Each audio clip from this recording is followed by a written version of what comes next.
Haleluya, haleluya, haleluya. Sudah lama kita tidak bertemu. Hari ini di rumah kami kedatangan seorang teman dan kesaksian hidupnya ini sangat luar biasa. Kita tanya saja langsung, namanya siapa, bro? Roni Kapojos ya. Roni Kapojos. Ini kesaksiannya luar biasa sekali, teman-teman. Jadi kita belajar memaknai hidup. Apa yang kita belajar dari saudara Roni ini?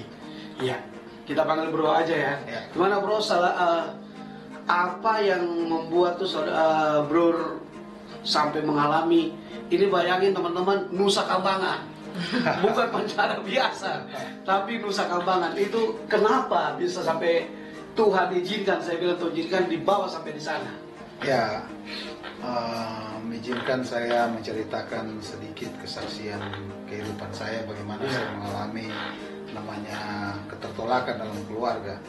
Sebelum saya ada di Nusa Kambangan, saya ceritakan dulu, saya lahir dari keluarga broken. Papa nikah lagi, mama saya istri yang kedua, saya punya kakak tiri 3, papa seorang polisi, dan pekerjaannya itu setiap hari mabok, main judi, main perempuan, pulang kami jadi sasaran tempat pelampiasannya. Saya dipukul udah layaknya seorang narapidana. Setiap hari seperti itu kami diperlakukan. Bahkan ketika mama mau sore itu di kampung atau di Jakarta? Ya, di Manado. Di Manado, ya. Ya, waktu mama mau melerai, mama juga ikut-ikut dipukul. Nah, itu yang membuat saya mulai membenci papa. Perlakuan papa yang kasar membuat saya mulai berpikir, kenapa saya harus lahir di keluarga seperti ini. Akhirnya sewaktu berjalan terus, saya mulai mengerti, saya mulai remaja. Perlakuan itu yang membuat saya terluka banget. Umur 6 tahun, hal yang pertama yang ingin saya lakukan membunuh papa. Pakai pistol papa, saya ambil, saya mau nembak papa. Itu kalau mama nggak tahan, mungkin umur sekitar 6 sampai 8 tahun itu saya udah pernah bunuh papa kan. Tapi itu tidak diizinkan. Saya tetap berjalan seperti biasa sampai berapa kali saya lari dari rumah ke gereja, dijemput lagi, mengalami hal yang sama.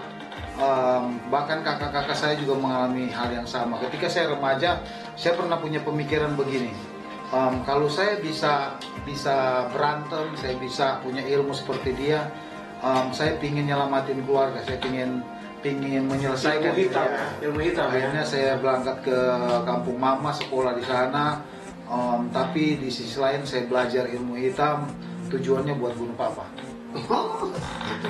Ketertolakan. Umur 14 tahun sampai saya mulai menginjak dewasa, saya tidak di rumah, jarang di rumah. Bahkan usia seperti itu yang seharusnya anak-anak ada di rumah, saya tinggal di jalanan, jadi preman, musuh orang. Di pasar 45 itu nama saya dipanggil Budo waktu itu. Apa Budo? Budo. Masih di kampung. Nah, singkat cerita, tahun 2000 saya berangkat ke Jakarta dengan sebuah kasus. Sampai di Jakarta itu pun saya nggak bertemu dengan komunitas yang benar. Sampai di Jakarta saya bertemu dengan komunitas yang tidak benar. Ingat teman-teman, bentar ya bro, ingat komunitas yang benar. Lanjut. Saya bertemu dengan komunitas yang tidak benar. Mungkin kalau teman-teman tahu, ada salah satu diskotik yang namanya Stadium.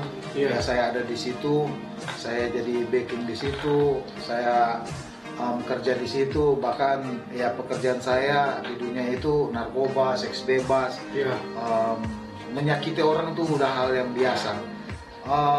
Dalam keadaan seperti itu, saya merasa hidup saya nggak punya masa depan. Saya merasa hidup saya nggak punya tujuan. Saya mencari tujuan hidup saya, mencari kebahagiaan yang selama ini hilang dari kehidupan saya, dengan narkoba, dengan minuman keras, dengan seks bebas, dan perempuan. Tapi saya tidak menemukan hal itu. Saya tidak menemukan, bahkan hal itu membuat saya tambah jauh dari komunitas yang benar, tambah jahat. Akhirnya singkat cerita, tahun 2008 saya bikin kasus pembunuhan di belakang diskotik Stadium. Biasanya saya bikin kasus nggak pernah masuk, tapi kali itu nggak tahu kenapa saya harus masuk penjara. Nah, di tahun 2008 itu ketika saya masuk penjara, hal yang pertama saya temui, papa saya nelpon. Oh, hati seorang bapak ya. Bapak saya nelpon, ditanya kabar, bagaimana kabar, kamu di mana? Nah, di saat itu saya ngomong. Di sisi lain sebenarnya saya menolak.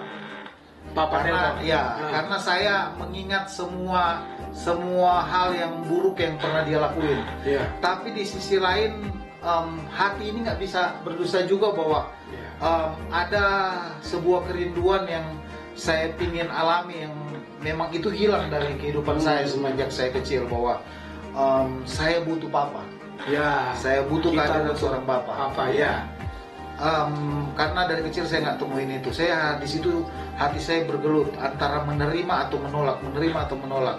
Tapi dengan hati yang seperti itu saya bilang, ya udah, kenapa nggak kasih maaf gitu, kasih kesempatan buat papa mau berubah gitu. Akhirnya dalam penjara saya mau coba ambil keputusan walaupun itu sakit banget. Saya bilang, ya udah Pak, mulai saat ini saya nggak mau ingat-ingat lagi apa yang sudah Bapak buat dalam kehidupan saya. Bahkan saya nggak mau ingat-ingat lagi semua kepahitan, semua kesakitan yang saya alami sehingga saya ada di titik ini. Saya jadi sesuatu yang buruk. Bahkan mungkin kalau Papa tahu apa yang saya alami selama ini, mungkin ya Papa pasti akan sangat terpukul. Tapi ya biarlah itu yang menjadi kesakitan yang aku alami, saya bilang. So ini saya potong di penjara mana? Penjara biasa? Nah, itu masih di Polsek waktu itu. Di Polsek, iya. Nah, saya telepon. Akhirnya dia bilang, ya udah. Ternyata saya nggak tahu kalau dia telepon itu dia lagi ada di rumah sakit dalam keadaan parah. Akhirnya singkat cerita, ketika saya mau memberanikan diri melepaskan pengampunan, saya nggak mengingat-ingat lagi. Hal itu saya pikir udah selesai. Saya bilang, ketika saya mau mengampuni Papa, saya pikir itu udah selesai. Saya sudah beres dengan Papa. Ternyata enggak. Ternyata ketika sampai di penjara, saya masih sidang tapi udah dikirim ke penjara di Tangerang Lama. Nah, Mama telepon itu pas seminggu saya dari penjara itu, pas seminggu Mama telepon, Mama bilang, Papa cuma menyebut-nyebut nama aku, katanya udah mau makan, udah mau itu. Wah, di situ saya bilang, ya udah, mungkin ini waktunya saya harus benar-benar ngomong. Saya meminta maaf. Saya ngomong sama dia, gimana layaknya anak minta maaf sama orang tua. Saya hanya menangis. Saya hanya ingat bahwa ya yang sudah lewat ya sudah gitu. Saya udah enggak. Tapi Tuhan berkehendak lain. Ketika saya bilang seperti itu, Papa dipanggil Tuhan. Nah, saya berpikir kalau hati saya udah beres, saya nggak mungkin lagi buat pelanggaran atau seperti apa. Tapi ternyata ketika Papa meninggal, saya malah benci sama Tuhan. Oh, iya. Saya benci sama Tuhan. Kenapa? Karena dipanggil. Ya, saya bilang gini, kenapa ketika saya baru mengalami kasih sayang dari Papa, kenapa Tuhan panggil? Gitu. Kenapa Tuhan panggil? Kenapa saya nggak diizinkan untuk ada hubungan gitu, untuk minta maaf, untuk jadi layaknya seorang anak, bagaimana anak dapat kasih sayang, kasih kesempatan saya berapa waktu gitu. Nah, sebentar kita lanjutkan, kita ikuti dulu yang satu ini.